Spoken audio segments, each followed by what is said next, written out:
गणिताय नमः गणिताय नमः गणिताय नमः गणिताय नमः। ये गणित बहुत दुखदाई है, बहुतों पर आफत आई है। इसको आसान बनाने की, इसको आसान बनाने की कविवर ने कसम अब खाई है, गुरुवर ने कसम अब खाई है, सौगंध अजय ने खाई है।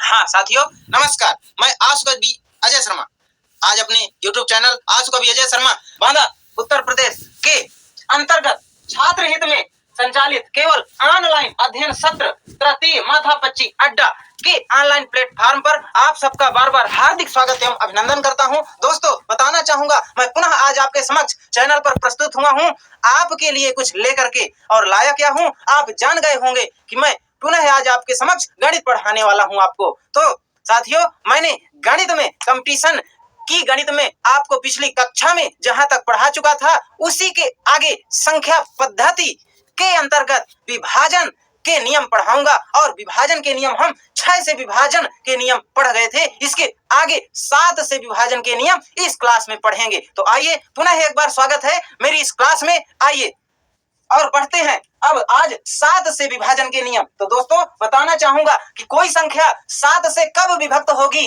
और इसके विभाजन की जांच कम समय में हम कैसे करते हैं, यह पढ़ते हैं आज। विभाजन या विभक्ति की क्या शर्तें हैं? 7 से विभाजन की शर्त यह है साथियों कि कोई संख्या चाहे जितने अंकों की हो, चाहे जितनी बड़ी हो, अगर उसे कम समय में हमें पता लगाना है कि यह 7 से विभक्त है या नहीं, तो इस पर हम यह नियम लागू करते हैं कि संख्या का इकाई अंक क्या करेंगे, संख्या का इकाई अंक छोड़ देते हैं, फिर जितनी संख्या बचती है इकाई अंक को हटाने से अब जितने अंकों की संख्या बची उसे एज इट इज लिख देते हैं, फिर इसके बाद चिन्ह लगाते हैं माइनस का, और वो जो इकाई का अंक हमने लिया था उसमें उस इकाई वाले अंक में 2 का गुणा करा देते हैं। इकाई के अंक में 2 से गुणा कराने के बाद फिर अब वो इकाई का अंक छोड़ने के बाद जो संख्या बची थी यह गुणनफल उसमें घटा देते हैं, इसके बाद भाग दे देते हैं 7 का।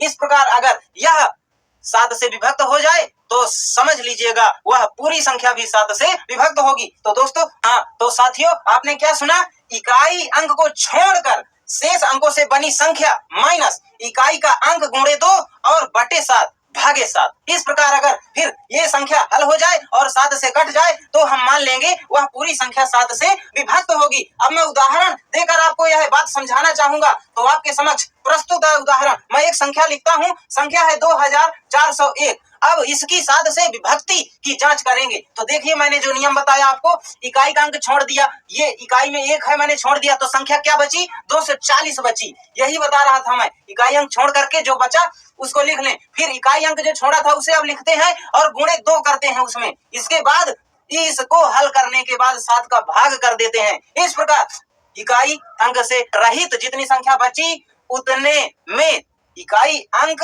में 2 का गुणा कराने के बाद उस गुणनफल को शेष बची संख्या से घटा देते हैं, इसके बाद 7 का भाग देते हैं। अब देखते हैं क्या बचा, तो यहाँ पर 240 आ गए। हाँ तो दोस्तों 240 से अब इकाई के अंक का 2 से जो गुणनफल प्राप्त हुआ है उस गुणनफल को घटा करके 7 का भाग करेंगे तो संख्या हमें मिलती है पहले 240 माइनस 2 बराबर 238 और भागे 7। अब 238 में 7 का भाग करेंगे, देखते हैं मैं इसे हटा करके भाग कर रहा हूँ, मैं इसको मिटा करके भाग कर रहा हूँ। अब देखिएगा संख्या 2401 थी, अब ये 238 में मैं भाग कर रहा हूँ 7 का। 7 आपको भाग नहीं करना पड़े वहां, इसलिए मैं यहाँ करके बता दे रहा हूँ, आपको फिर संक्षेप में काम करना है। 7 त्रिक 21, 21 घट गया 23 से 2 बचा और 28। तो दोस्तों 28 से 28 घटा 0। इस प्रकार आपने देखा कि ये 738 7 से पूर्णतया विभक्त हो गया। तो अब हम इस आधार पर कह सकते हैं कि संख्या 2401 भी 7 से पूरी तरह विभक्त होगी, और इस पर आपको यकीन हो जाना चाहिए।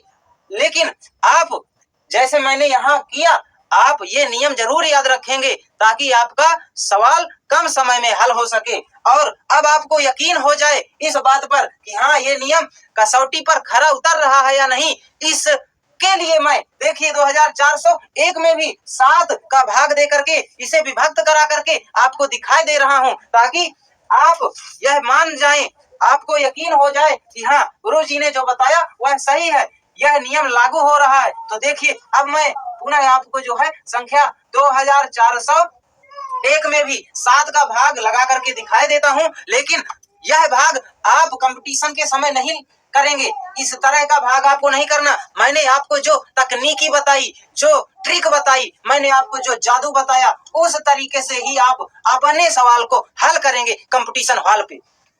देखिए साथियों, तो अब भाग दे रहा हूं मैं 2401 में 7 का, तो 7 त्रिक 21 और 24 से 21 घटे 3 बचे, यहाँ आ गया 0, अगला अंक 0 है, यहाँ आ गया 0, 30 बन गई संख्या, और 7 चौको 28, 4 बार फिर भाग गया, और 28 जब घटाएंगे 30 से तो 2 बचा, 2 के बाद ऊपर से फिर से 1 उतर के आ गया, यहाँ संख्या 21 बन गई। और इस प्रकार हम 21 7 का पहाड़ा पढ़ेंगे 3 बार में 21 आ जाता है, 21 माइनस 21 इक्वल टू 0। इस प्रकार आपने देखा कि यह संख्या 2401 भी 7 से पूर्णतया विभक्त है, लेकिन मैंने 7 से विभक्ति का जो नियम बताया, आप उस आधार पर ही किसी भी सवाल को हल करेंगे अगर 7 से विभक्ति से संबंधित सवाल आए। इस प्रकार आप यह बड़ा भाग नहीं लगाएंगे। हाँ साथियों, तो इस प्रकार आपने संख्या 7 से विभक्ति के नियम पढ़ लिए। अब हम बढ़ते हैं 8 से विभक्ति के नियम की ओर। तो 8 से विभाजन के क्या नियम है बताना चाहूंगा। इसके जो नियम है ध्यान से देखिएगा। यहाँ हम 8 को लिखते हैं एक ट्रिक से। देखते हैं हम 8 क्या है, किसका घन है। तो ये 2 का घन है 8। 2 का जब 3 बार गुणा आपस में करते हैं तो हमें 8 प्राप्त होता है। इस 2 के घन पर ही 8 के विभाजन के नियम आधारित हैं। तो देखते हैं, पहला नियम है 8 से विभाजन के 2 नियम हैं। तो पहला नियम है संख्या के अंतिम 3 अंक 0 0 0 हो, अर्थात अंतिम 3 अंक का मतलब अगर हम दाएं तरफ से गिने तो इकाई और दहाई और सैकड़ा, ये 3 अंक अर्थात सैकड़ा, दहाई और इकाई, इन तीनों स्थानों पर क्या हो 0 0 0, यानी दाएं तरफ से 000 हो, तो वह संख्या 8 से विभक्त होती है।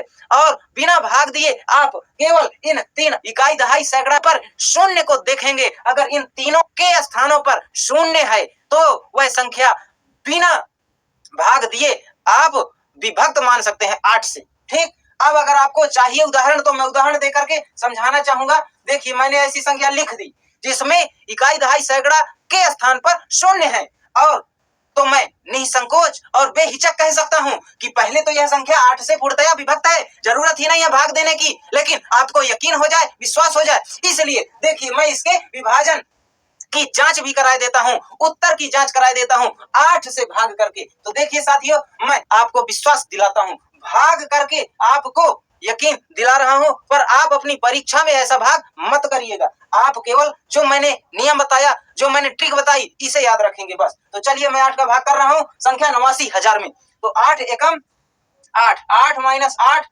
Equal to 0। अगला अंक 9 है, उसको ले आएंगे 9, फिर से एक बार भाग गया, 8 कम 8, और 9 से 8 घटे 1। अगला अंक है 0, संख्या 10 बन गई जब 0 आ गया, और 8 एकम 8, 10 से 8 घटे 2, और ऊपर से फिर 0 आ गया नीचे। तो अगला अंक 0 जब नीचे आता है, ऊपर से 0 नीचे आ गया, संख्या 20 बन गई, और 20 में 8 का भाग देंगे, 8 दूनी 16 और 20 माइनस 16 बराबर 4 प्राप्त हुआ। और अगला एवं अंतिम अंक है इकाई वाला 0, उसको उतार लाते हैं तो संख्या 40 प्राप्त होती है। 8 का पहाड़ा 5 बार जाएगा, 8 पंचे 40, 8 का भाग 4 बार चला गया, 40 माइनस 40 बराबर 0। इस प्रकार हमने देखा कि यह संख्या 89,000 जिसके इकाई, दहाई और सैकड़ा के अंक 0 0 0 थे, इसलिए यह 8 से पूर्णतया विभक्त है। यह बात सिद्ध हो गई। अब हमने भाग लगा करके भी आपको यकीन करा दिया, विश्वास दिला दिया। अब हम आगे बढ़ते हैं अगले नियम की तरफ। तो अगला नियम क्या है दोस्तों,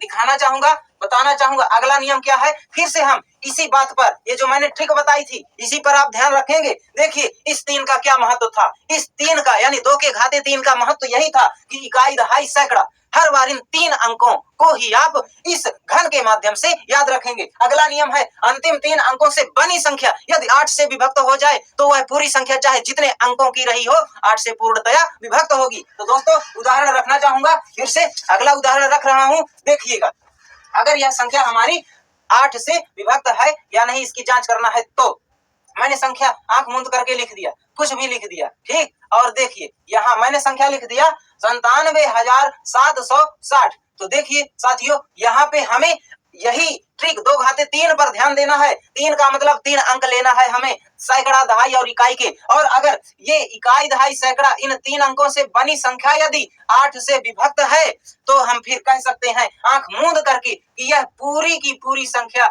8 से विभक्त होगी। तो देखिए दोस्तों, वैसे हमें अब भाग नहीं देना पड़ेगा, केवल 760 ये 3 अंकों से जो संख्या बनी है 760, इसमें हम 8 का भाग दे करके विभक्ति की जांच कर लेंगे। तो देखिए मैं 760 में 8 का भाग दे करके आपको दिखा रहा हूँ, सत्य कर रहा हूँ, बात को सत्यापित कर रहा हूँ, इसकी जांच कर रहा हूँ। तो पढ़ेंगे 2 अंक, एक अंक पहला है 7, भाग नहीं जाएगा एक अंक में, अगला अंक साथ में उतार लेंगे, संख्या 76 बनी। और 8 का पहाड़ा पढ़ेंगे, 8 9 72, 9 बार भाग जाएगा और 76 से 72 घटे 4, अगला अंक है 0, उतर आएगा, 4 के साथ मिलकर पूरी संख्या 40 हो गई। 8 का भाग फिर से 5 बार जाएगा और 8 पंचे 40, 40 माइनस 40 बराबर 0, संख्या विभक्त हो गई। हमने देखा कि शेषफल 0 आ गया संख्या 760 में भाग देने पर। यानी ये पूरी संख्या के 3 अंक, जो अंतिम 3 अंक थे इकाई, दहाई, सैकड़ा, इन 3 अंकों से बनी संख्या 8 से विभक्त थी। इस आधार पर हम कह सकते हैं कि अब यह पूरी की पूरी संख्या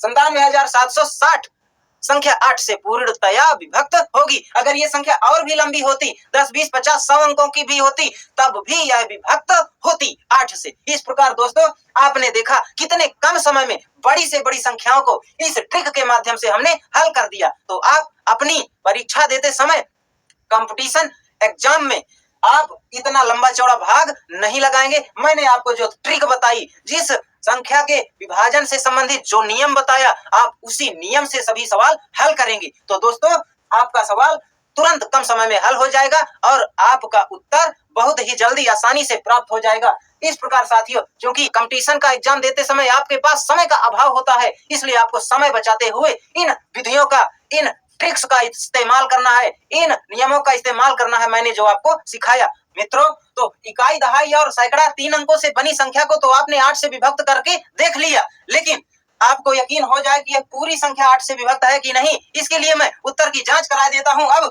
इस पूरी संख्या में भी 8 का भाग दे करके। तो देखिए, ताकि आपको विश्वास हो जाए। मैं करता हूं भाग, 8 एकम 8, 9 माइनस 8 बराबर 1, अगला अंक 7 आ गया, 17 बनी, 8 दूनी 16, 17 माइनस 16 बराबर 1, अगला अंक 7 आया, फिर संख्या 17 बनी और 8 दूनी 16, 2 बार भाग गया, 17 माइनस 16 बराबर 1, अगला अंक 6 आ गया और संख्या 16 बनी, 8 दूनी 16, 16 माइनस 16 बराबर 0 और अगला अंक फिर से 0 आ गया। तो 0 में भाग नहीं जाता, तो भाग न खाया लब्धम शून्य, अंततः शेषफल शून्य ही प्राप्त हुआ। इस प्रकार हमने देखा कि यह इतनी बड़ी संख्या भी 8 से पूर्णतया विभक्त है। अब आपको यकीन हो जाना चाहिए कि मैंने जो नियम बताया वो पूर्णतया सत्य है, वो पूर्णतया लागू होता है। इस आधार पर आप कह सकते हैं आंख मूंद करके, बिना संकोच, निसंकोच और निसंदेह कि मैंने अभी तक आपको ये जो 2 नियम बताए 8 से विभाजन के, वो पूर्णतया सत्य हैं। और इन नियमों के आधार पर कितनी भी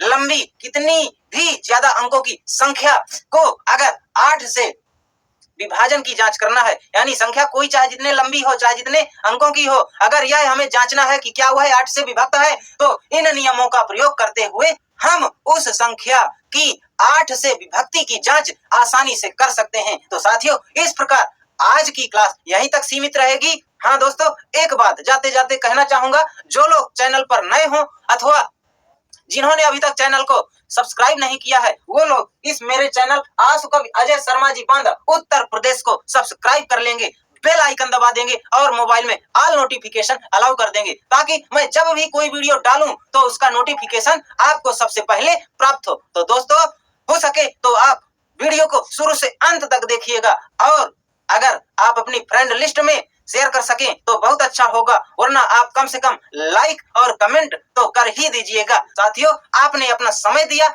और मेरे साथ पढ़ा, इसके लिए आप सबका मैं हार्दिक धन्यवाद ज्ञापित करता हूं। आप सब लोगों को बहुत बहुत धन्यवाद, बहुत बहुत साधुवाद। तो साथियों, आज की क्लास मैं यहीं तक रखना चाहता हूं। अब मैं चलना चाहूंगा, तो अब बंद करेंगे। तो मैं चलता हूँ, फिर मिलूंगा अगली क्लास में। तब तक के लिए आप सबको मेरा सादर एवं स्नेही नमस्कार। जय हिंद, जय भारत, वंदे